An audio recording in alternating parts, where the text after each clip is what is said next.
Magandang umaga, kumusta po? Narito po ulit ang update natin para sa lagay ng ating panahon ngayong umaga po ng September 26, 2024 na kung saan sa ngayon po ay meron tayong intertropical convergence zone na weather system na umiiral po ngayon dito sa ating bansa na nakakaapekto lalo na po dyan sa ilang bahagi ng Mindanao at Palawan.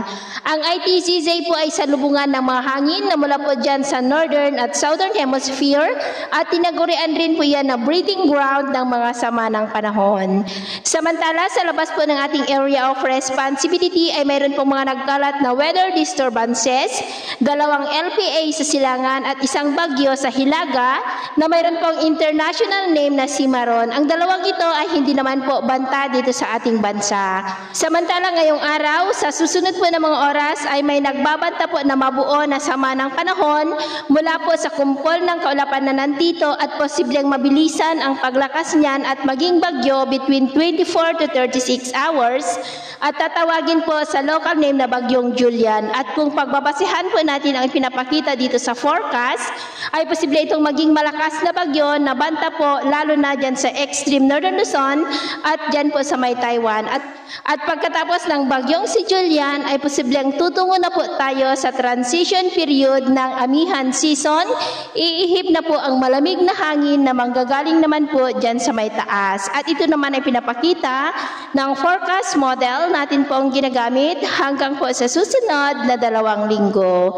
At sa lagay po ng ating panahon, ngayong madaling araw ay maayos ang panahon sa malaking bahagi ng ating bansa pero may tsansa pa rin ng mga isolated rains sa ilang bahagi po ng Marinduque, Palawan, ilang bahagi ng Mindoro, Romblon, Masbate, ilang bahagi ng Panay Island, Northern Cebu, Leyte at Southern Samar.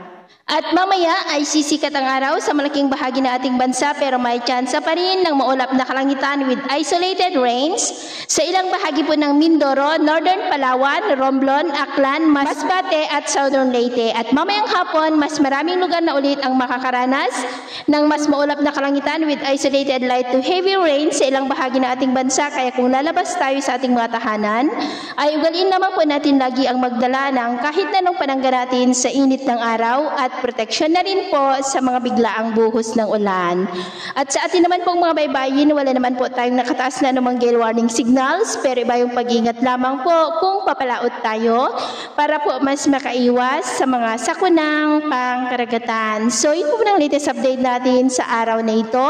At ako po muli si James na nagsasabing sa kahit anong pagsubok po na darating sa ating buhay, huwag na huwag po tayong mawawalan ng pag-asa. Thank you and God bless.